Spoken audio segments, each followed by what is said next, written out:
బాపట్ల జిల్లా దస్తావేజు లేఖరుల సంక్షేమ సంఘం జీవో నంబర్ 396ను వ్యతిరేకిస్తూ 12 రోజులుగా కొనసాగించిన నిరవధిక పెన్ డౌన్ కార్యక్రమాన్ని తాత్కాలికంగా విరమించింది.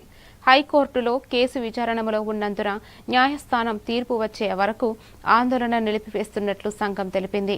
ఆగస్టు 1 నుంచి రిజిస్ట్రేషన్ సేవలు యథావిధిగా కొనసాగుతాయని, జీవో 396 రద్దు కాకపోతే మళ్లీ నిరవధిక పెన్ డౌన్ చేపడతామని హెచ్చరించింది.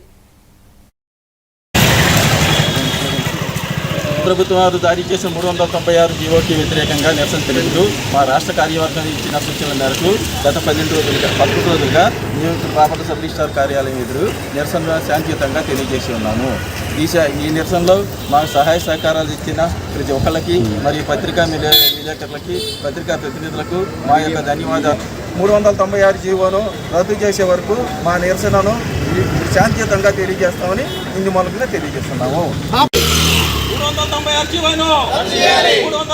జీవోను ప్రభుత్వ ప్రజల యొక్క ఆస్తుల యొక్క విఘాతాన్ని కలిగించే 396 జీవోను, లేఖల యొక్క ఉపాధిని నిర్మూలించే జీవోను, లేఖల యొక్క ఉపాధిని నిర్మూలించే జీవోను, 396 జీవోను, ఆర్ఎస్ కేంద్రాలను బాపట్ల దస్తావేజు లేఖల ఐక్యత.